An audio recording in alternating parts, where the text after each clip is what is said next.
Welcome to a series of podcasts discussing series of films. I'm Matt. I'm Dave.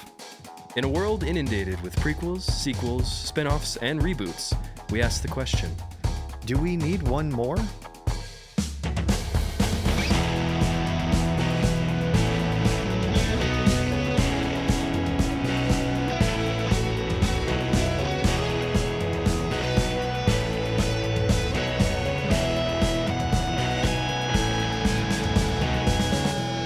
I think we do. I think we don't. So that was quite difficult for me to... First off, happy Halloween. Happy Halloween. Happy Halloween, everybody. Welcome to the show. I just want to get this out of the way for the people that were watching on video. Because it's Halloween, we're in costume. Yes. Because we like to have fun on this show. Yeah, really? I do. I like to think I take myself very seriously. You are in Lycra currently. Don't talk to me. Okay. That was rude. Sorry. Do you want to tell the people that are listening on the audio who you're dressed as? Yes. So, throwback to our story on our first Halloween episode. Not 2007, not age 20, but 1978's Halloween. That's right. You told a story about how you came into the green room back in high school. Yep. And you had your Spider-Man mask, and you're doing a Peter Parker out of costume kind of Halloween thing. And my brother was standing there in full Spider-Man. Yeah, I was very mad. I am currently wearing that exact same suit. Boo. Hell, I am scared. I'm getting flashback to that moment. I know. And I'm dressed as I want to get back to the point I was going to make at the beginning of the episode real quick, but just so everybody knows who's not watching the video. Yes. I'm dressed as a sports legend. Oh, yeah. Someone who defied the odds. Yes. Someone who had a complete mental breakdown, lost his entire life, lost his family, and was forced to drive with a cougar in the backseat of his car. I am dressed as the illustrious Ricky Bobby. Hell yeah. You're either first or you're last. Yep. Which is, as the movie says, a bunch of bullshit. A little bit of shake and bake. It's a little bit of shake and bake. Look, Yeah. that's how I start off my morning. I know there's one guy listening. I don't like that how was that sounded. What? I said you said a little bit of shake slower. and bake, and I said that's how I start my day. And then I was like, that sounds really weird. That sounds like drugs, Matt. I retract whatever people inferred off that. I had inferred nothing. I think the tabloids should go crazy with that one. But when we were starting the episode, as the episode was fading into the video coverage of us, Yes. you were doing what Spider-Man would do, which is like swing and like, spin webs, and it's all very fun and cool and dynamic. I threw some web balls in there for some good measure. Fair. You have a lot of options, and I had to do what Ricky Bobby does, which is just hold a steering wheel. I can't really do anything. And I was like seeing you in my peripheral. You could turn left. Oh, well, I did do a 3-point turn actually. Oh, nice. I backed up. I turned, and then I went back into drive. And I'm just showing people that I don't know how to drive. I can't name anything. Yeah, that's all right. That's all right. But let's get away from my. We can pretend this is an audio-based media. That's a good point, except for the video, Except for the video, which we share are week to week. currently choosing to ignore. Yes. We are talking the final episode in our series of us discussing the kind of 4 different inception points of the Halloween universe.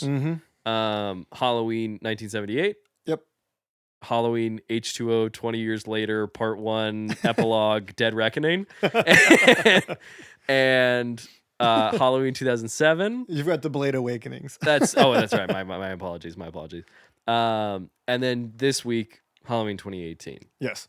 So there's a couple Halloweens that we've celebrated, I suppose, on this It's been an interesting couple of weeks. What's your relationship to Halloween 2018? So my relationship is I did not see this when it came out originally. I think I saw it for the first time last year, actually. Just nice. Okay. Completely in the wild. We just were looking for something to watch one night, and my girlfriend and I popped this in, and I thought it was good. Yeah. Yeah. Content with Content, yeah. I wasn't like blown away. There's some stuff I kind of bump up against, I guess, in this one, but it doesn't like ruin the movie for me, I guess. Sure. I think it bothered me more the first time I watched it, and then some of the stuff like this second round, I was just kind of like, yeah, that doesn't really ruin anything, I guess. It's just sort of interesting it. Sure. Sure. as a trajectory for certain characters, but we'll get into that in a minute. But what's your relationship to this one? Mine is not too dissimilar. I was obviously aware of this movie as it was coming out.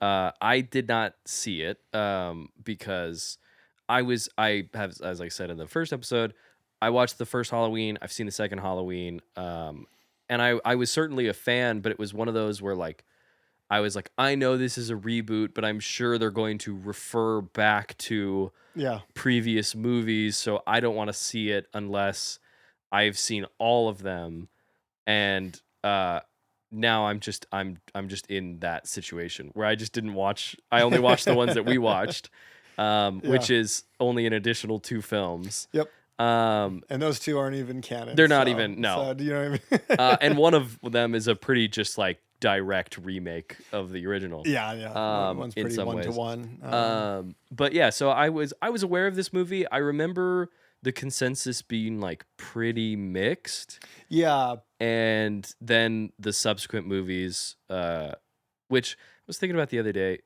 I'm not trying to knock anybody. Those are bad titles.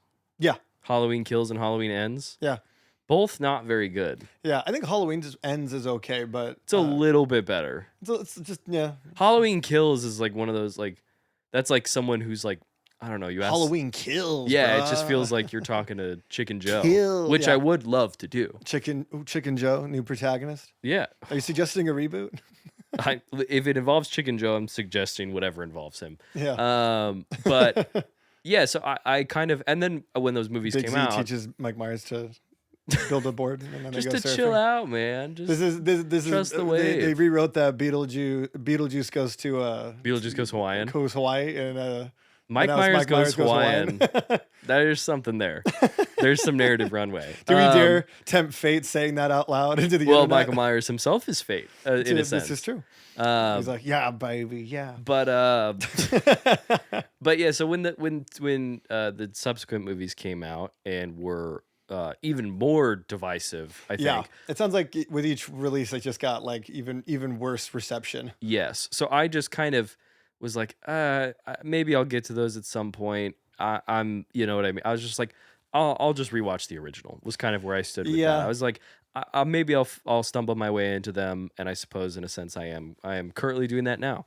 But that was kind of my experience for it. I remember the trailer in theaters and thinking that the movie looked pretty good. I thought it was cool that.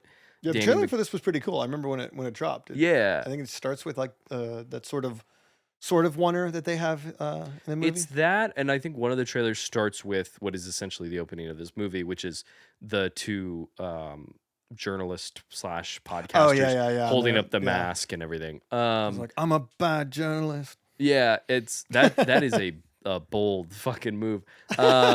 Everything those people do is just horrible. We'll get it. We'll talk about it in a sec. But yeah, I remember thinking the trailer was cool. I remember thinking it was cool that like Danny McBride was writing it. I was like, oh, that's cool. Like he's a comedy guy. He's doing the horror thing do you now. Remember when people were rumoring that he was going to play Mike Myers? No. Apparently when his name was attached, everyone was like, is he going to play it? And he had to come out and be like, no, absolutely not. He's supposed to be like a wall of power and not Homer Simpson. That's which I think was the quote. Which I think is really funny.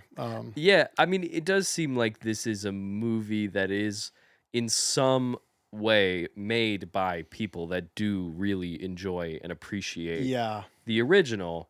I think, and we were referencing this a little bit earlier before we started this episode, and that and I need to see the other 2 movies to really formulate this. But this movie, when I was watching it, felt a lot like The Force Awakens. Yeah, it's very. I mean, it's definitely this is the era of the legacy sequel. So, yeah, this is prime time. This one's technically a legacy requel, but it has all the tropes. It has all the tropes, you know.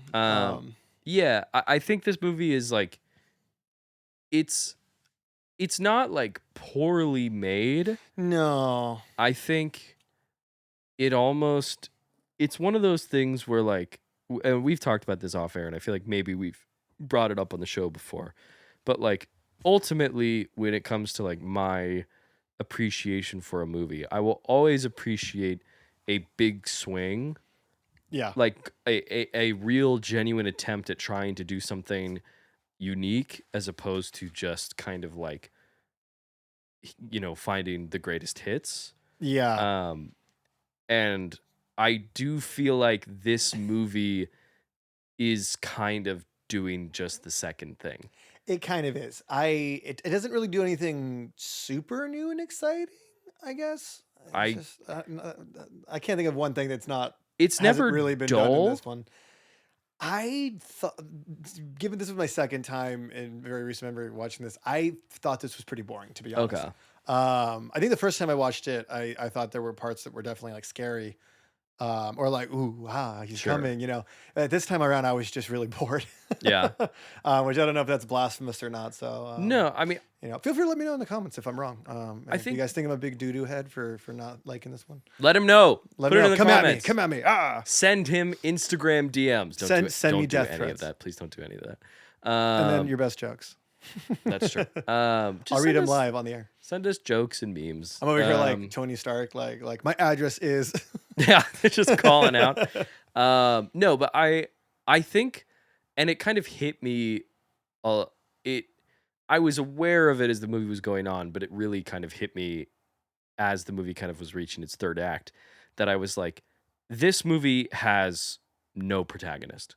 No, it has no center, but at all. I don't think. Not really. I think Laurie is not really a protagonist in the sense of like we're not. Yeah. This is an ensemble movie.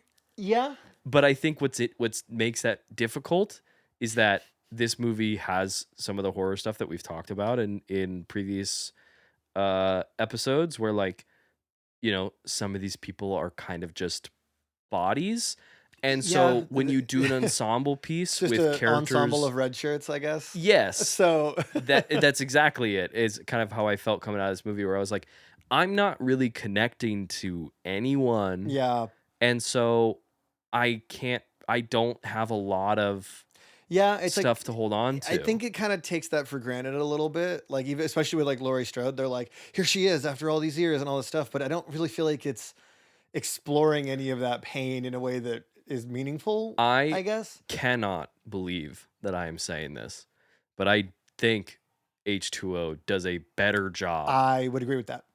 Unpacking the like trauma of Laurie Strode. Yeah, I feel like than this movie does. And I didn't even think that movie did it particularly No, I don't. well. And it's like, that's not a particularly great movie. I think this one is kind of the better Halloween movie, but sure, that H2O does do a better job of doing the here she is after the events of that night. And in this one, it's like they want her to be Sarah Connor, which I don't know that I buy this level of like preparation after, because they've gotten rid of all the sequels. Yeah, it's just one. And so it's like objectively, that's it. And it's like, I think I saw something over the course of the franchise, Mike Myers has killed like 127 people or something like that. Yeah. And with them, doing away with all those sequels, that means his kill count goes back to 5. Mm-hmm. If we're not including animals. So it's like, I can get behind I am having trouble maintaining relationships, struggling with paranoia and like not real and being a mom.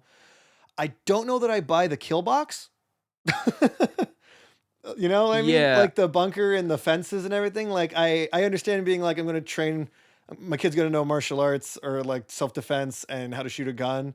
I can get behind that. But even then they're like, she was a terrible mom. She taught me how to shoot a gun and all this stuff. And I was like, I feel like there's a lot of like families that are like, oh yeah, we taught our kid to shoot a gun at 6. Like, I feel like they're like that. I don't know if it's the practical, like those skills. It seems like the movie is trying to be like, my mom, like kind of what happened with alternate universe child of Laurie Strode, that Josh Hartnett, that it was like, I've grown up with this mother that is like racked with paranoia. Yeah. And that, at every turn something, you know what I mean? And I'm dealing with that. And on top of that, she essentially taught me to like Yeah. be a killer. Yeah, which I'm like, I don't know that I would buy that. I think It's not impossible, I guess. It just feels like, I don't know, for Laurie Strode, she just seems like she has such a good head on her head, like, or head on her shoulders. Yeah. Head on her head. Yes. Um, That's the one. I don't know. She feels like a very smart, capable person, and obviously like that night's fairly traumatic, but I don't know that I buy this level of paranoia and doomsday prepping for her. I do and I don't. I think I think I could. I just don't know that this movie makes me believe it. that's probably more what it is. I think because the movie is like kind of skimming the surface. It kind of flirts with, you know, the new as the movie puts it in a line that I legitimately eye rolled at. The new Dr. Loomis. You're the new Loomis? It happened and I was like, don't just say that. It's like when like you watch I don't know, I'm not even picking a specific scene in this, but like in Deadpool or you know, in a movie that's like aware of itself, that's like that's pretty lazy. Where I'm like, yeah, by outing that it's lazy, you're Yeah. not making it not lazy. Yeah. You're just acknowledging to the audience that Yeah. you decided not to come up with an answer. Pretty much, yeah. But for the most part, Emperor's New Groove is the one exception. But that joke legitimately works. But remember, this story's about me, not him. yeah. But I think, yeah, the movie flirts with the new Dr. Loomis says it, that he's like, what is the effect of a night like that? How does that affect the patient and how does that affect the killer? Or the victim or the perpetrator? And the effect on Laurie, I think I touched on this in the first episode, that it's like the horror and the scare. What is scariest about Michael Myers on a thematic sense is the idea that monster is down the street and in your home. That it's not coming from a parallel world, that it's not coming from somewhere else. It is within, your immediate vicinity. And so I can track the idea that if that happened, that someone's response would be, then I am not safe anywhere. Yeah. Right. Especially at such a young age, 16, 17 or whatever she is in that movie. So I can buy that aspect of it. But I think kind of like what you just said, that it's like the movie doesn't really offer anything outside of just like a general, like, just speaking that, instead of really reckoning with it in a way that isn't what if Laurie Strode was Sarah Connor. That's kind of as far as they go. Which is not. Sarah Connor at one point I said she's like the Punisher. Like it feels like she's got like a Batcave safe house in her house. I was like, Laurie having a motorized kitchen cabinet that goes into a dungeon basically. Like is kind of insane. Like it's like for me, I'm like, if this was just quite literally like a shed in the back that was fortified, I would like, or like, oh, I have, I guess it's essentially my basement for my tornado. It's a panic room. Yeah, if I have I can get behind it to a degree, but like the literally the Batcave entrance is what's I think throwing me. Because I'm just like, that's so extra. Which I appreciate, but I don't know. I feel like I can hear it sounding really good in the room. I can understand where this idea comes about, and it's like, and there are moments that I think sequences in which that part of the story is being explored are effectively done. I think the whole, as we kind of continue as this kind of an open conversation, like in the final act with Laurie moving around her house and checking all the rooms, I think the camera work is really effective and dynamic. I think a lot of the lighting is good. I think the music is quite good. I agree with that. There's a few moments where I was like, the score is really rocking here. And not just because it's just playing the theme to Halloween. Like specifically when like Michael sees Allison, Laurie's granddaughter, after he kills the guy in the devil costume. I can't remember his name. But after he kills, there's see how well I can use my phone in this. There's this like kind of remix, for lack of a better word, of elements of the Halloween theme with like kind of almost like a guitar, I think. And I thought that piece of score was really, really strong. Oscar. Oscar. What a skis. Yeah, what a bad guy. And also, there are elements that the movie just kind of... All the boys in this movie are gross. Yes, which is all of them fine, and kill them. I'm okay with that. You got main boyfriend's like, I'm just gonna mac it with this girl, and then Oscar's like, you want to make out with me? When right? that boyfriend is like, we were just talking. I was like, not only are you a shithead, you're not getting away with that. Like, stop, just fuck it. What are you doing, man? Like, I know but that is also like that gets instantly dropped. Yeah. The second she leaves that scene, he disappears from the movie. Yeah. And when that happened, my brain was like, oh, okay, sir. So this is our excuse. Not excuse, but this is the road that leads to Michael Myers killing this kid, right? Yeah. And that doesn't happen. He disappears. Yep. Yeah. Not relevant to the plot. Is a skis, that hole where he's like, because when he's like, oh, I'm just really drunk and all this other stuff, I'm like, no, you're fucking not. No, you're not. You're bullshitting and all this. I know. So I think it's, this movie, I honestly think ultimately, I think it's just too overstuffed. It's got a lot of things it wants to do, specifically in characters. It's got a lot of characters it wants to introduce, but it's like wasting time with a lot of those characters, I feel. You know what I mean? Yes. I feel like I would rather sit with Laurie more. And I guess they cut like 30 minutes out of this movie. Probably because a Halloween movie that would be 30 minutes would be 2 hours. Almost 2.5 hours. It would be almost 2.5 hours. 220, something like that. Which is just like way too long. Because I think this movie operates at its best at about 90 minutes. I don't think... This is 145. We didn't really talk about length too much on the Rob Zombie one, but I do think that the length works against that one a little bit. Yeah, that one's 150? Yeah, it's almost 2 hours, which is not that much longer, but I think... It's that thing of like, there's not that many kills in that one up until the back half when it's just doing Halloween. So they've got extra padding on it. I mean, it's got some kills in the top half. Yeah, that's true. I guess the middle is yeah, I would say this. I guess there are kills. I guess it's just, it's got extra stuff going on. So it's like what we said with the last one, where it's like it's adding things, but it's not necessarily offering a ton of value with those things. Not that there wouldn't be value in them. And that's kind of how I feel about this movie to a degree. This one's an hour 46. Wow, this one feels long.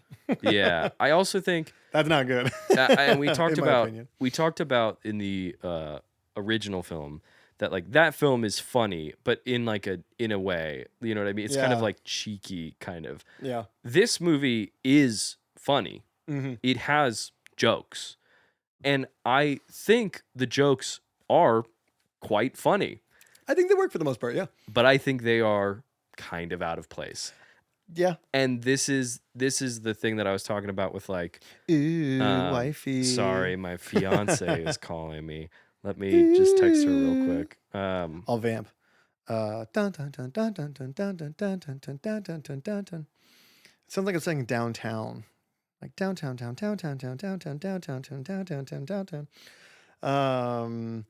While you're sending that text, I will just read off what the budget and the gross is for this movie.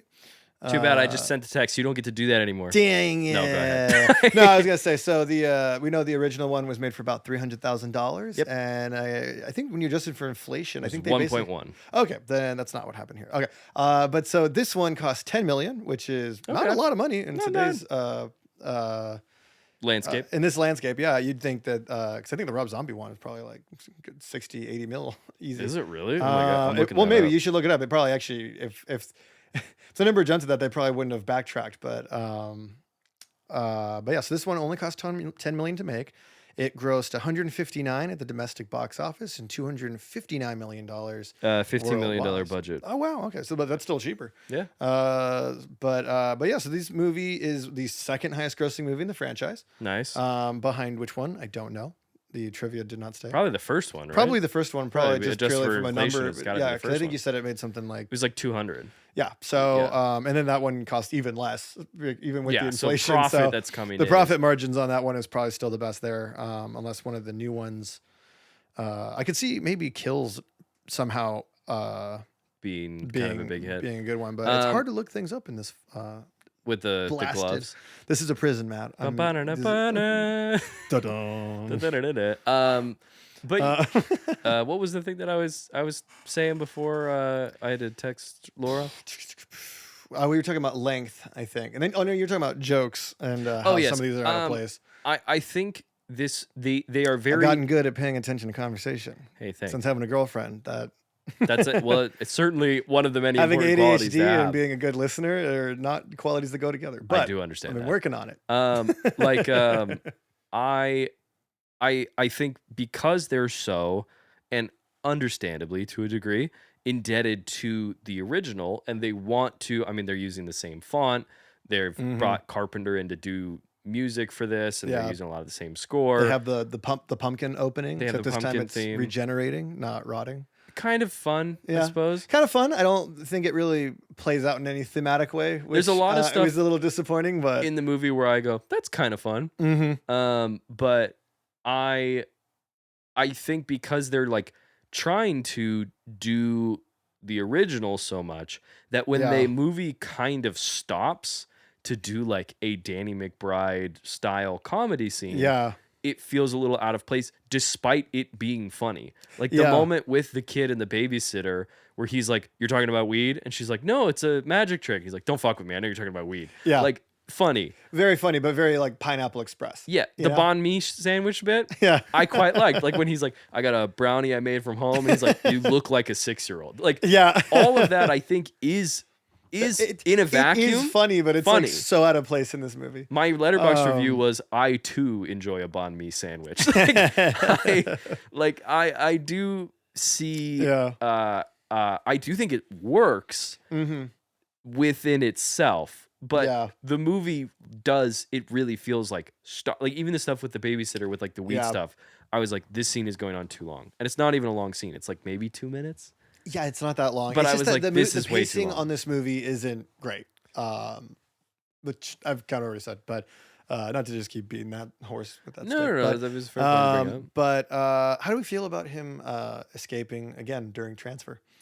I think it's his most popular move next to stabbing person with knife. Yeah, it does tend to be kind of his thing, and also killing auto repair people. Yes, well, he's got to get that jumpsuit somehow. It's every time that motherfucker does it every time. Okay, so remind me because now it's been like 3 or 4 weeks. In the original one, he finds the mask again. Like they just I know say when he's that a kid, like, he wears the clown mask when he kills his sister.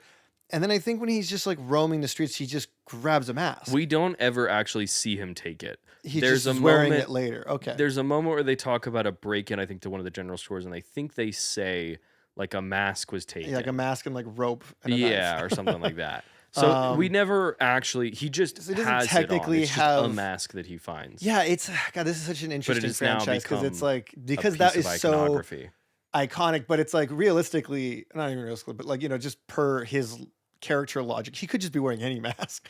I mean, but obviously the franchise is built around that mask, so it makes sense for him to wear it. But I think it is funny that it's like in some versions he has like a great attachment to it and stuff like that. But again, when they hit the reset button on that, he has no reason to wear that specific mask. My take behind it is I actually think this. Or did he like find it and he's like, this one's good? No, I don't think it's that. I think, and this is not me rationalizing necessarily, but it's like Michael Myers. He gets put in Smith's Grove at 6. Yeah. He's there for 15 years. He gets out for one night.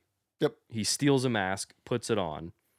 Obviously, the events of Halloween take place. He is then, in this continuity, he is found and he is brought back to Smith's Grove, where he stays there for another 40 years. Yep. So that mask is essentially the reminder of the one night that he was not basically locked in, right?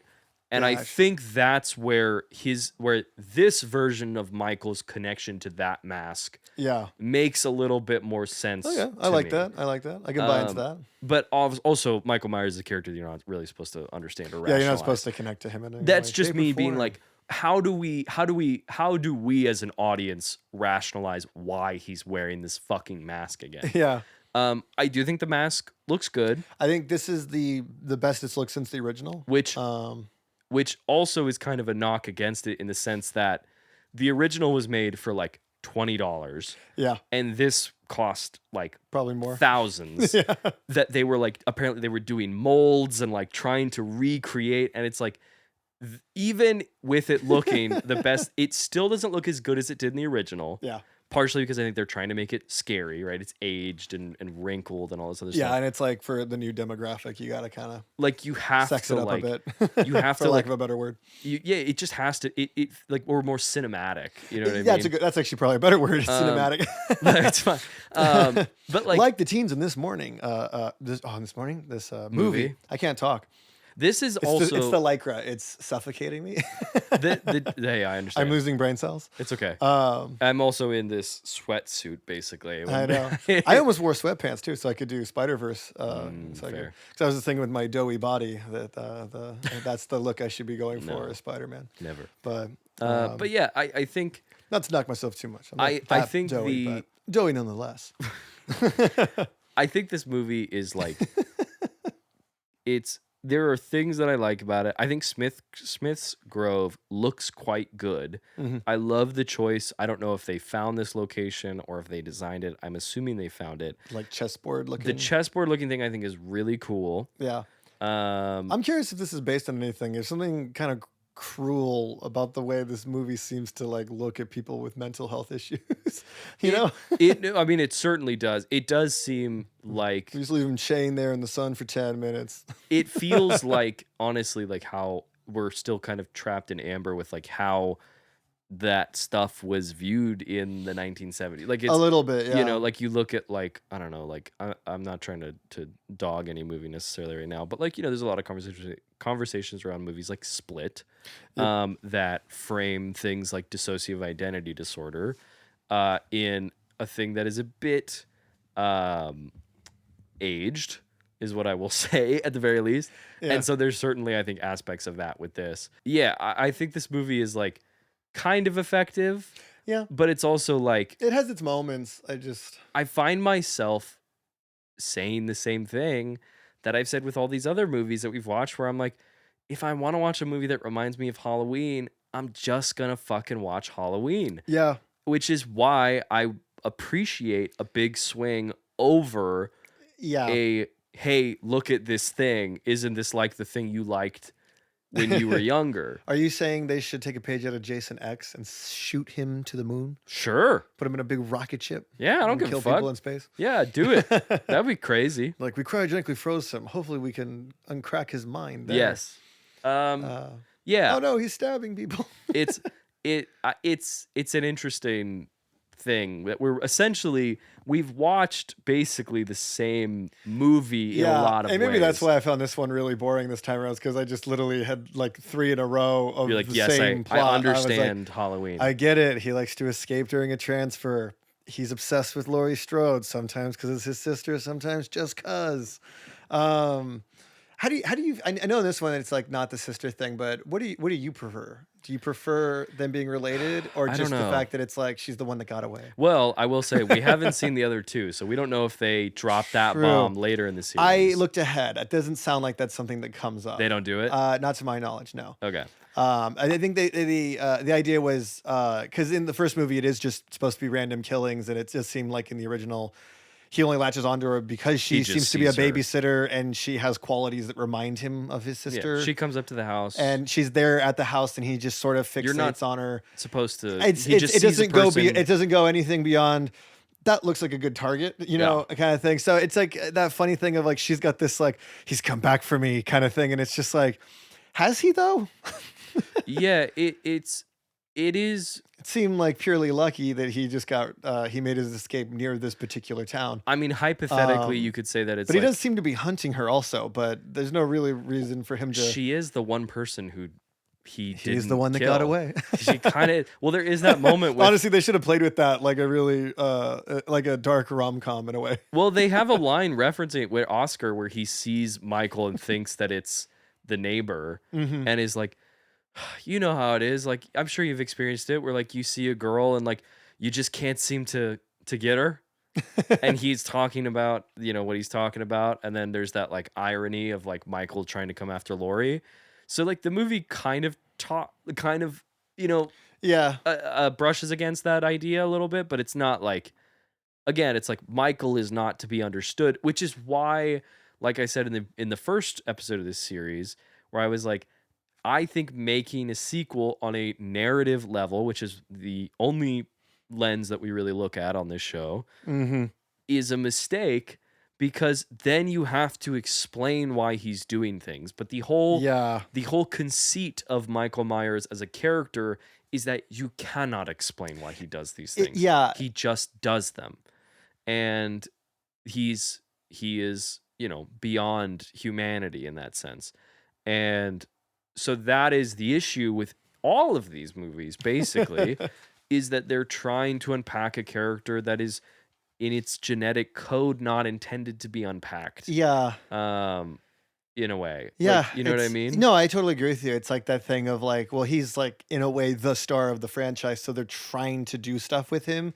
Sure. And every time they do that, that's the mistake. So it's like Ghostface in like the Scream series is a different person each time. So you get to like create a new reason. That's what's really smart about Ghostface, is that it can be interchangeable. Yeah. Now, sometimes you kind of have to finagle some stuff to find a motive in there, but it's a murder mystery, essentially. I was watching the movie version and became obsessed, and now I'm your dad. Yeah, well, Scream 3. I'm looking right at Scream 3, to be honest. But I went shopping the other day. We were at like Cotton On, or maybe it was Tilly's. They had a Scream 3 shirt for some reason. Really? It was just there. I've noticed. I almost bought it, but I was like, people I've never seen that one. I feel like are starting to reclaim that movie in a sense. There's a lot of like early 2000 stuff that's coming back right now in a funny way, that I'm sure we'll end up discussing more on this podcast. Yeah. There are some things I like in Scream 3, but that's the worst one, guys. I think it's the worst one. I know, yeah. I don't know what that was about, but maybe it just had the most iconic cover, perhaps. It's I don't know. It's like when people are like, Thor is secretly a masterpiece, and I'm like, we can like parts of Thor. Yeah. I don't know if it's a masterpiece, guys. I think it's a great way to kill some time. Think what's happening is that, unfortunately, the standards of what make a blockbuster have been lowered by exploitation and of artists, and by flattening of color tones and visuals. Capitalism? Kind of actually exactly that. And so when we look back at a time said wearing a suit when a movie had conscious lighting decisions, people were like, what a triumph of filmmaking. I know, someone's like, we lit it properly, and everyone's like, oh. It's just not as lazy. We took an extra 10 seconds to light something better. But no. Okay. That's not how long I it gotta takes get to light back. something. That's gonna keep me. 10 seconds is generous. I'm sure all the gaffers and DPs of the world just rolled their eyes and said, fuck you, it takes a lot longer than 10 seconds. No, yeah, I'm not saying that it has nothing to do with them. It's simply No, it's just the nature of the like timelines and everything, and it's something. It's a conversation for another time. Because this movie looks quite good. It does. It's good. funny. My the TV I have is dying and needs to be replaced, so it's getting dimmer.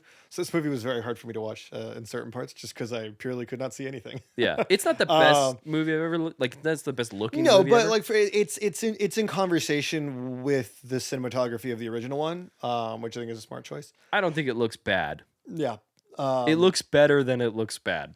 Yes, that's a sentence that makes sense. Yeah. Yeah. It looks like a movie. It's to quote Harry Styles, it looks like a movie. To quote Harry Styles, tastes like strawberries, watermelon sugar. Right, that's true. Very pertinent. I will say, when we talk about kind of the visuals of this movie, something also that I think looks quite good, I think the makeup is really great. I think all the practical effects, the head squash is with the good. doctor, I think looks really great. That looks like a pumpkin. Yeah, in a way, it's reminiscent of a pumpkin exploding. True, and not in like a dumb way, like in a cool way. Like in a way, yeah. No, when that happened, I think it's a good effect. I feel like when I said that, I was just sound like I was crap on the movie again. I wanted to clarify. When that happened, I out loud, but again by myself, I was like, oh shit! Like I had a that was one of the moments in the movie where I wasn't just like sitting, kind of just blankly watching. And I don't think this movie's. I think this movie is generally fine and moderately well constructed. Yeah, I think it's in the writing. it's in the writing. I think it's just that thing of like everything this movie's doing well is just a rehash of the original one. Yeah, because it's not So offering anything new, really. It does not, other than like, because again, it's like it's like you could be like, oh well, they're going into her trauma, but it's like no, they're not really. not. They're doing a worse job than H2O, which didn't do a good also job. did that, you know. So it's like I don't know. It's yeah. It's just what if we. It really is like it's kind of disappointing to be like we've wiped the slate clean so that we can, you know, we've wiped the slate clean of all the cash grabs, and then they just end up making a cash grab. Yeah, it does feel, know, and again, I believe that they are very respectful of this movie. Michael doesn't. They're definitely fans seem for sure. out of character necessarily. No. And maybe the subsequent movies, there's people right now yelling in the comments, being like, "They fucked him up," and blah blah blah. Yeah, he felt pretty true to character in the sense that he is unknowing and he just does things. I think most fans agree this one of the new ones is the best of them, and I think it's just like downhill after here. But this is where it's like the Force Awakens thing, where it's like this movie doesn't do anything to step on or change the other ones. No. I have heard some people say that they quite like Halloween Ends. Really? Yes, because it's about how a Michael Myers is created, is what I've heard. Yeah, I was kind of reading up on what happens in the I'm not sequel, familiar. so I've heard that he's not a bit. big part of that. No, movie. he's not really. It's kind of more about this other kid who I think takes up the mantle at the end or something like that. But I think he also might die. I'm not. But it's also that thing where it's like taking up the mantle. What the fuck are we doing, guys? I know, yeah. Like I can appreciate the thing, but again, it goes back to just like they were watching Zorro and they were like, you know what should happen? Well, let's not get into the Mask of Zorro. We should do some training montage in a cave. The Mask of Zorro does fucking rule. That's one of the last great adventure movies. Well, again, that's one of the movies where we have a friend who is not a big action adventure person at all. Yep. She watched that movie and turned to me and was like, "That movie's great." Yeah, we got 2 thumbs up from her, so that was good. Yeah. No, but I think this movie is just, I think in its comedy is a bit tonally out of place, despite it being funny and effective in the moment. Yeah. I think its characters are pretty... The characters have like potential. Allison is, and I think all the performances are pretty good. Yeah, yeah. Everyone's doing pretty good job. Everyone's doing solid work. I think there's just the characters are pretty flat. Allison is just Laurie Strode again, basically. Basically. But with even less to do. Well, because there's no she's not even protagonist. a babysitter in this one, yeah. Yeah, like she, like Allison has the stuff with her boyfriend, which goes nowhere. Yep. Despite there being a very emotionally affecting part for that character in the him cheating on her. Yep. But it doesn't offer anything to the movie. Yep. And by all accounts, it doesn't really come up in the next one either. Really? Yeah. Well, it's like I think they reconnect, but I don't. It doesn't sound like that does anything to enhance the themes or plots. Laurie is just basically like running around to people being like, he's coming back. He's coming back. He's coming back. And then she gets the moment where he does come back and she doesn't say I told you so or whatever. Yeah. But like Judy Greer, who is an actor who I think is very good. Very love me some Judy Greer. Doesn't have anything to do. Nope. She just kind of stands around and is like, yeah, my mom is crazy. Yep. And then Michael Myers comes back and like, when she gets a moment to do something, Judy Greer obviously kind of, hits it out of the park and stuff. The like where she's like freaking out, like trying to trick Michael to come into her line of sight. Yeah. At the end, I think is a good moment. I think she really sells. Yeah, no, I think moment. It's kind of a cool moment. But there's not a lot. The husband, Ralph, is that his name? Did I write it down? Ray. I wrote down Ray is weird. Ray is weird. He's very weird. And at first I was like, I'm okay he died. I am okay that he died as well. Sorry, that nice young kid, but your dad's fucking weird. Yeah, and I like he says odd things that I don't think a father should be saying to their child. I like the flip on the new Dr. Loomis. I'm like that part was interesting. I thought that was kind of. But then the movie like quickly kills him off. They curb stomp his ass pretty quickly. Which again is a good death, but it's that thing where you're like, oh, like him being like, I want to understand the mind of a killer. The only way to do that is to, become one or whatever. Like there's something there. Mm-hmm. And yeah, the movie flirts with it, when and then he stands quickly up and he's wearing ends the it. mask. He's like, Yeah, that's a bit I too thought that was much kind for of me, funny, but but I understand why you get there. yeah, I will say the moment when Michael wakes up in the car and she's like, ah, and then he like kicks the whole thing down. I'm like, that's impressive. Love that. For a man who hasn't said or done anything for 40 years. I think I it's, like the one take sequence. I think that's quite good. It's not truly a one take sequence, No, though, or is it? Which, you know what's funny? It's a elongated, It is, but singular it's sequence. funny I don't know because what to call it. it's kind of tricked most of people that it is, because it There are long watches like a one takes within it. but it's like yeah, it's funny because it's like I was watching it and I was like, oh yeah, the oneer, and then it kept cutting and I was like, what? Like in my head I was like, wow, this movie like tricked me. And then I was like watching some videos on some recaps for the other ones, and everyone else also said the oneer's really cool, and I was like, but it isn't a oneer. The shot's at most like 10 seconds long before it cuts. Like it's funny that it's shot like a Children of Men kind of sequence or something, but it actually isn't. It's a sequence with it's a sequence with elongated takes. It's not trying to say it's in one take. Yeah. There are just long. It's not like it's like failing at cutting. No, it's not. Between I stuff. still think the sequence is cool, but it is funny because it's shot like a oneer, but isn't. And it makes me wonder if it was in fact a oneer that they just cut down. Maybe. I mean, maybe it's like the best takes. Like they just thought, I don't know. Whatever it is, it's kind of an odd choice, but it's not. I find it the highlight of the movie. It kind of is the highlight of the movie. I also quite like the moment where the kid, there's the father and son, where he's like, I just want to go to dance class. I like hanging out with you, but just like also let me dance, please. Which I was like, good on you for sticking up for yourself. Dance. When that kid goes into the bus and the doctor comes up and he's like, don't shoot, and the kid immediately shoots him. Bang. I was like, yeah, that's exactly what that. Well, of course he's gonna do that. Yeah. I thought that was like what was that kid's name? He had a weird name. I did not. Oh, the kid's name is Lumpy. Is that the kid's name? Kid's name is Lumpy. Like, are you serious? Wait, really? Yeah, no, the kid. That's why I wrote it down. If it was normal, right. I wouldn't have bothered. But I that believe sequence you. is kind of cool because it is like homage to like that first scene with Loomis and the nurse. With the way he's in it and stuff. But yeah, his name is Lumpy. That's insane. I know. I think that seems like something Danny McBride would fight for. Yeah, good on you. The kid's name should be Lumpy. That's my name. I do think the movie flirts with some visual ideas of like Laurie turning into Michael's fate in a way. Yeah. I might be overreaching. I feel like that's what they're toying with, but again, it's like many of the ideas deposited in this movie, they don't do anything with it. Yeah, or it's very quick. It's when they do shots with Laurie that they did with Michael. Yeah. Like when she falls off the house, Michael's there and she's there, he turns, he looks back, she's gone.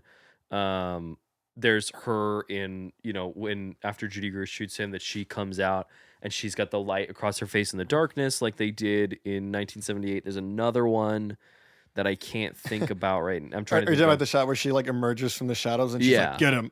Yeah. Or I forget what she says, but there are that shot's kind of funny. It's cool, but it's also like, that's ridiculous. There are shots that they are recreating from 1978 with Laurie in place of Michael, which my analysis brain is going, okay, so like in the way that we describe Michael as fate, that he is coming for these people whether they like it or not, that Laurie is coming for Michael whether he likes it or not, in a sense. Yeah. And there is that moment where like, when Michael is being transferred, that Laurie is sitting in the car with the gun, waiting, looking at the truck, presumably in either to stop the bus or to make sure he gets on the bus. Yeah. Right. To know that this is happening. And if not, she is waiting for him.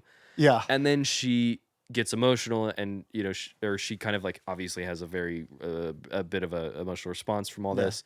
And she goes to the dinner, which I took that as she was going to keep following that bus and decided to go to her family. I had no idea what was happening in that scene. That is my take. I couldn't even tell she was actually outside until she said in the dinner scene later that she was there watching him. Maybe I looked down or something and missed a crucial shot, but they cut to the bus and then to whole her and sequence then to the bus. To me is actually really poorly. The information is not delivered super well, in my opinion, because I genuinely had no idea what anyone was trying to do. Like there's in the bus sequence. just the when she's like in the car and she's like drinking and she's like sad and clearly upset, and then it cuts to the dinner and they're like, oh, did you talk to grandma? And she's like, yeah, she came by my work. I was like, is that another lie or did that actually happen? And then she shows up and they're like, we did talk, but I wasn't sure. The movie It's is like hard not to clear it's like about hard to that. know what is actually happening. I mean, I understand that they're like clearly like beefing, but I thought the clarity of everything was really poor. I get that. And that actually reminds me of the third. We're doing the Michael shot with Laurie that I was thinking of, is when Allison is in class. She looks out the window and sees Laurie standing outside the classroom. Yeah. Which is like what happens with Laurie Yeah. and Michael in 1978. Yeah. That is, and my assumption is that she went from there to talk to Judy Greer. But you're right. We really don't know. And I don't know if that's the movie's intent that we don't know, but also if that's the case, I don't know what that does outside of implicating more lying, which we've already gotten to that point. Yeah, I'm not sure. Because the mother and daughter, like Allison and I can't remember Judy Greer's character's name, but Karen. Allison and Karen don't have a moment where they go at each other for that bit of conflict. Yeah. It just kind of goes away. It does. It's just that thing of they're like, oh, you didn't talk to grandma, and then grandma just shows up. So it's like they patched it up, I guess. But I'm assuming it's in the original, is in those 20 minutes that got cut. But I'm also like wondering, it's that thing of like the way they like are doing the parallels with Jamie Lee Curtis is interesting. And the first time I watched this, I thought maybe they were going to do something that Michael isn't actually there and he's like in her head and like she's Michael and she's sort of like broken to the point of like now doing the killings to justify everything she's done or something, which I don't know if I love that idea, but I kind of thought maybe they were going that route with it. And then obviously they don't, but yeah, I don't know. Part of me is like wondering if they had like an idea of like if they had to reshoot the ending or something.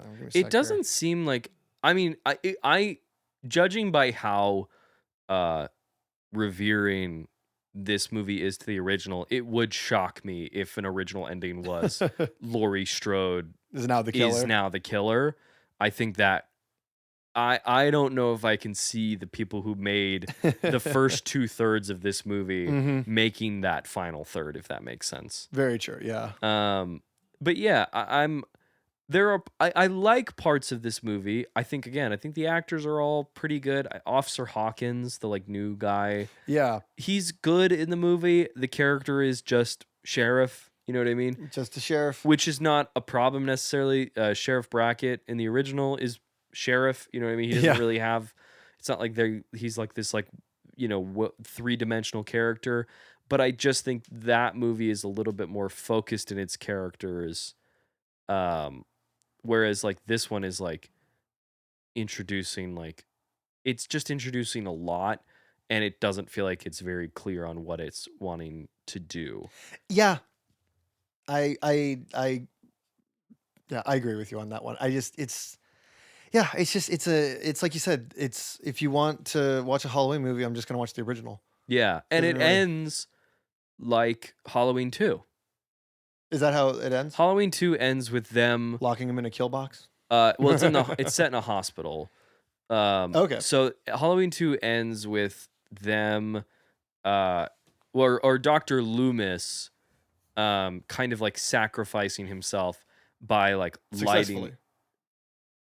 By the end of that movie, seemingly successfully, but then he shows back up in 4. He's like burns on his face and stuff. He's like, I killed. Which I looked up a little bit. I did not, like I've said, I unfortunately did not watch all of these movies for this series. But they set Michael on fire, presumably killing him at the end of Halloween 2. But then he escaped. Actually, no, I think in the 4th one they like do the big ritual to like bring him back or something. Yeah, but 2, that's other, and so this movie is doing the same thing. Yeah, it's just essentially a remake of 2. Michael in a space, set him on fire, watch the house burn. Presumably he's dead. Now, if you remember the trailer to Halloween Kills, it opens with Michael walking out of the burning building and killing a bunch of firemen. Yes, which I've seen that part. That part's cool. But I might go and continue to watch these out of curiosity. I kind of want to do too. Now that we've watched I had a few of these. Watched them.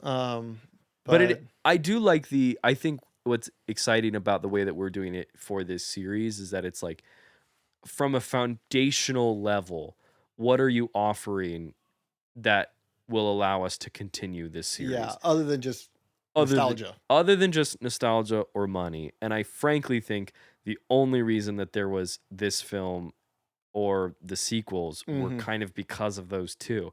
I respect and appreciate trying to make a new Halloween movie and, you know, all this other stuff, but I'm not getting a lot of, you know, and maybe we can move into the I think into it's the probably We a good Need time One to talk about the score. score, but You know, my thoughts on it is like, okay, now what? That's kind of how I it's felt. like the fish at the end of Nemo. They're just like, yeah, now what? A little bit. That was literally the thought that I had as it was ending, and I was like, okay, yeah, just now what? What did we do? Where is this gonna go? And not in a sense of like I have to know what happens, but it's like I don't really have anything to grab onto. So I mean, Yeah, I can't remember what we've been doing the last. Or no, we've been saying our scores and then we've said the total yeah, score. we Correct? have.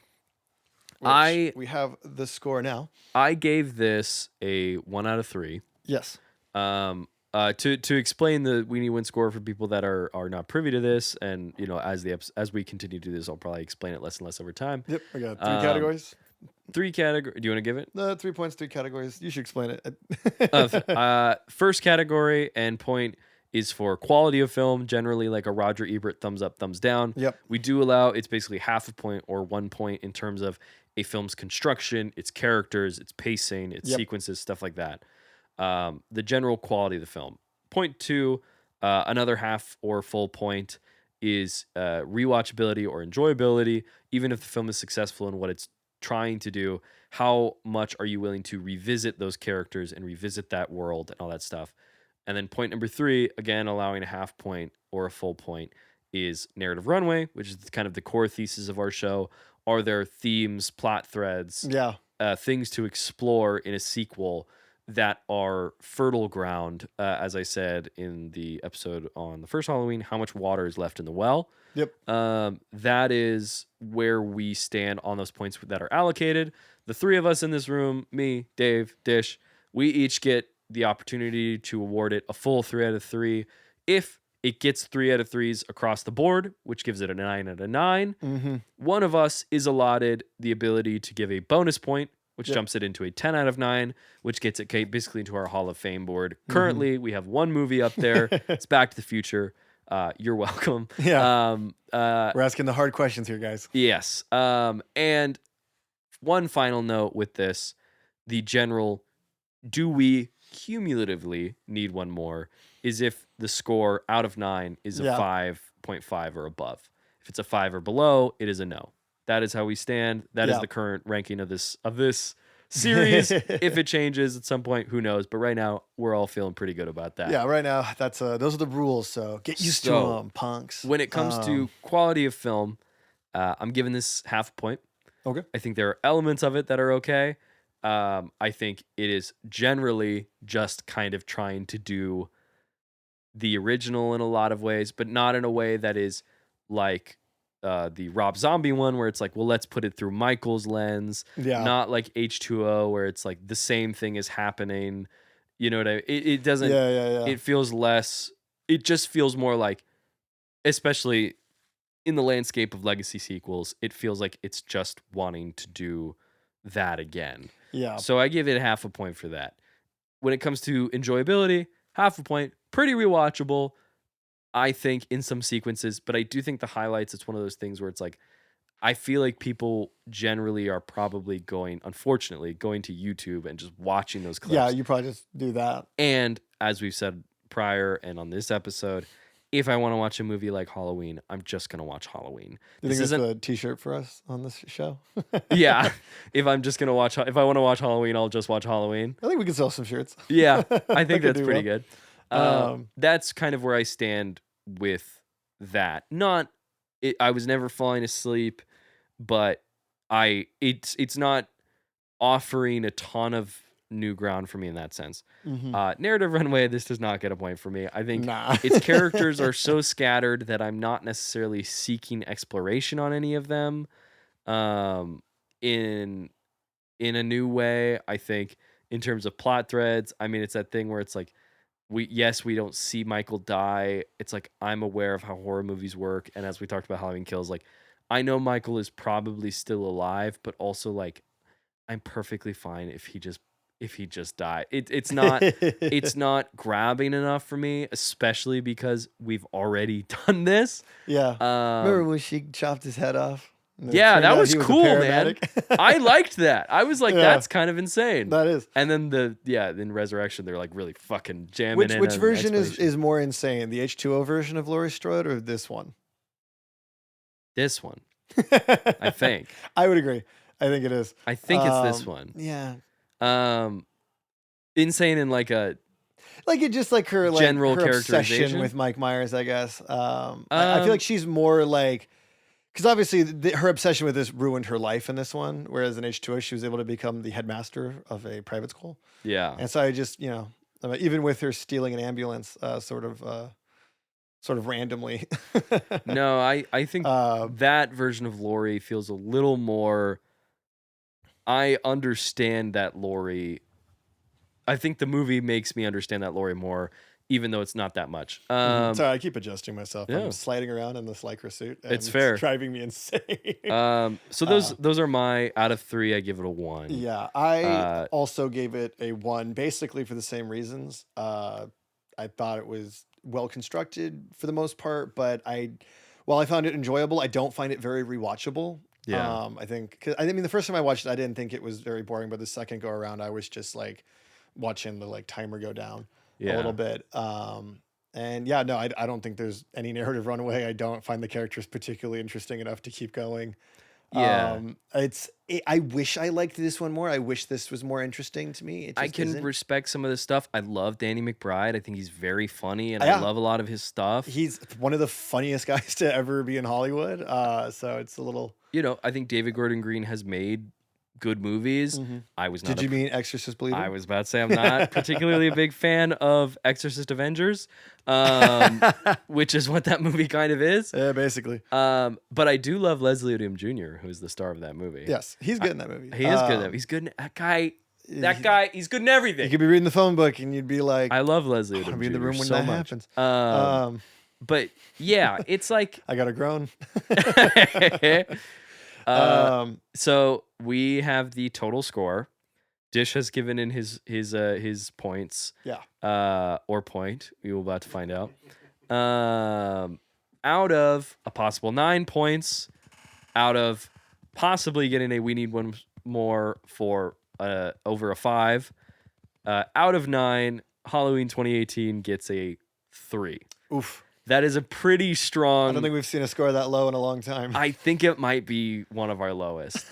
I think probably things like Superman 3 is probably a lower score. Yeah, but maybe I think that got like well, that was back when we were doing the out of 10. That's the thing. It was a different version that we were doing, but I think that one, a 1 out of 3, if we're looking at percentage, is a 33%. Yeah, that's a fail. Which is not great. That's not particularly. Again, I can appreciate aspects of this movie.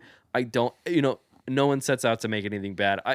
While we are critical of movies, I do want to be very clear that this is not an attack against any creative. No. This is not a chastising. This is simply how open are we to re-exploring this world? And as much as I can appreciate elements and some of the construction of this movie, I don't think we make a good enough case for that, in my opinion. I agree. And yeah, not to slam the movie. It's just this movie doesn't do enough to earn its existence, in my opinion. Yeah. We talk about narrative runway and everything. We've watched this franchise reboot itself 3 different times. Yeah. In this series, do you have a favorite of the ones we watched? H2O, Rob Zombie, and this? Yeah. Outside of the original, I'm assuming that's probably the favorite, original is definitely the favorite. Of the reboots, which one do you think actually had the most chutzpah? I kind of think it's the Rob Zombie one. Yeah, which apparently the sequel for that one's really bad. So I'm Well, like, we might have to circle back on this next season again, I and also talk thought that about movie more. was kind of okay. Yeah, it's like But that one interesting. feels like it's going for something a little bit That one's more. it's going for something. It's a little bit more concise. I mean, it is just a remake of all the same things that were happening in Halloween original 1 and 2. So it's like that also is not that different ultimately, other than just kind of having Rob Zombie's like aesthetic on it. Yeah. But yeah, I don't know. It's like I kind of wish H2O was like an even bigger swing, I like but aspects it's of all like these movies, but yeah. is Zombie Years your I favorite? I would say the zombie attempt is probably my favorite out of the redos. I like what this one wants to do. I think it's very unsuccessful in what it's trying to do, and I'm sure Yeah. people probably disagree with me on that because I know the fandom is pretty big on this one, I'm but not negative on this movie. I just don't care. I'm just kind of like, yeah, all right. Like uh, I respect parts yeah. of this. Would you? I know this doesn't really factor in our score, but would you want to see them attempt another reboot or a resequel No. or? Yeah. See, I just Just like flat out no. I don't think this franchise is the horse that has just been getting smacked. I well, think a little bit. especially because I do think it's like either it's one of two things where it's like Michael is either tied to Laurie Strode through family relation, Hmm. of which case it only really makes sense for Michael to there's only real narrative ground for Michael to go after Yeah. Laurie, I think. Or Michael and Laurie are not related and Michael is just going out to It's kill. just a really mean guy. And I think that idea is only effective in a singular instance in Halloween. I think at that point, Yeah. after that, he kind of just becomes a guy with a knife. And I don't mean to be dismissive. I love the interpretation of Michael Myers and especially like specifically in that first one. And I can appreciate Rob Zombie trying to reinvent it and like trying to try it at a different angle in that first half. I think it's unfortunate that he kind of just falls into doing Halloween 1 Pretty much. instead of continuing the trend of like changing it up. But like, you know, I can see some of that. Like, you know, Hmm. I just think there's not Michael Myers, I think, really is effective in the singular instance of, like I said in the first episode, sometimes evil gets away.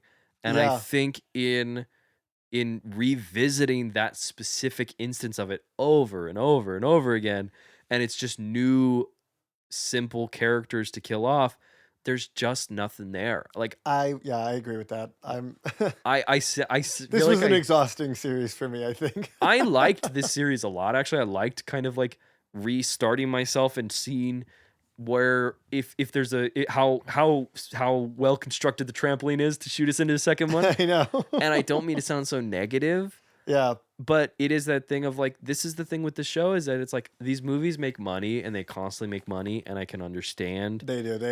They make a lot of money. doing that, but like what is the point of doing it so many times and then it's like people just aren't going to stop showing up.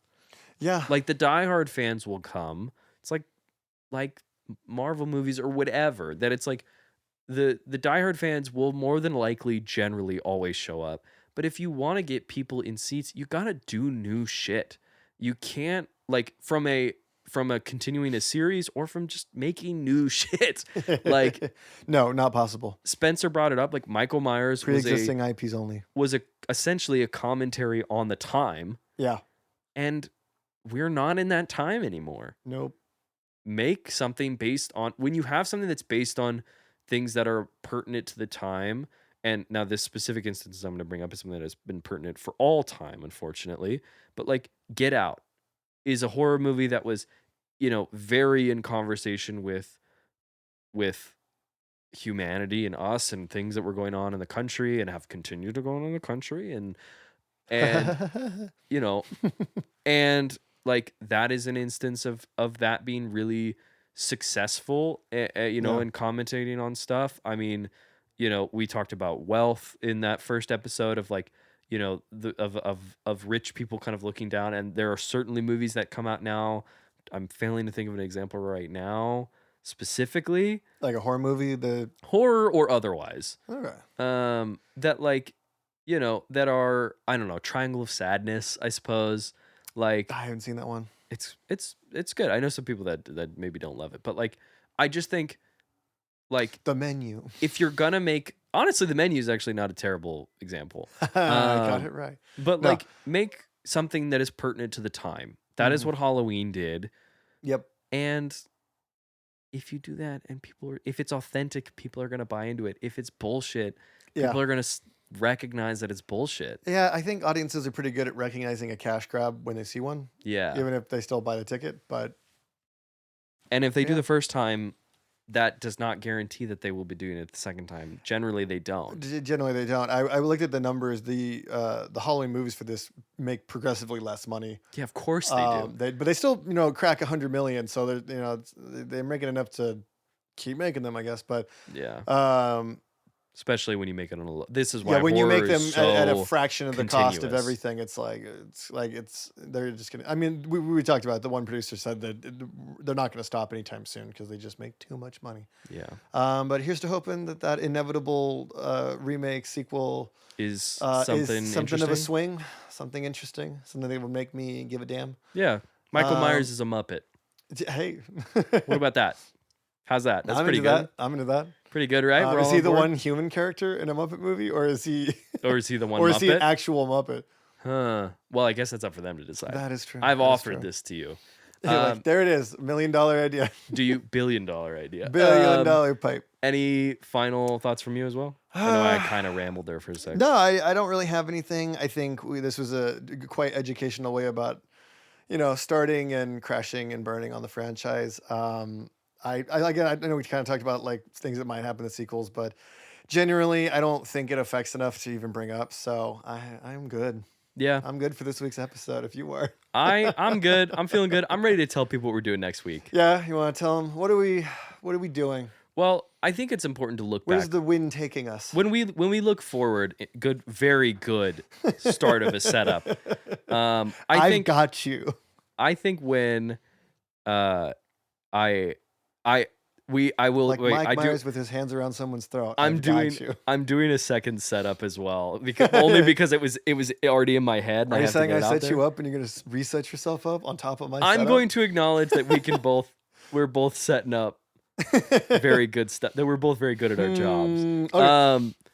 I heard a compliment. I'm into this. I think in looking forward, it's important to sometimes look back, and I think in these horror movies, a lot of the times, the people that are trying to get away from Michael Myers, they run away. And I think it's quite important to look at someone who maybe ran the most in any movie. And that's... Is it a Tom Cruise movie? Not the most efficiently, but the most in terms of distance. True. Maybe the person that's run the most in any movie. We are... making our way to we're following the wind and following a feather all the way down to Alabama, and we're watching Forrest Gump, the movie that had many conversations of a sequel, and we're looking at should we have made that sequel or a sequel, maybe not that sequel. Well, yeah, that sequel probably not, but should they? Yeah, should they attempt another one? A movie that I have never seen. Dum bum bum. And will have seen by next week's episode. Yes. Well, I've seen it many a time, so we'll get into that next week, and we will see Forrest run, I suppose. I didn't sound very excited about that, but I'm sort of very tired this week, so I apologize. Hey, it's okay. But one last time, everybody. One last time. Happy fucking Halloween. Happy Halloween, guys. We will see you next week. Thank you for listening to We Need One More. Be sure to follow us on socials like TikTok and Instagram at WNOM Podcast to stay up to date on upcoming episodes. And feel free to join our Discord community where you can share your thoughts on the movies we're watching together. That's going to be at WNOM Podcast server with the link in the bio. Don't forget to comment, like, and subscribe. That's the best way to support the show and to let us know that you need one more. We'll see you next week.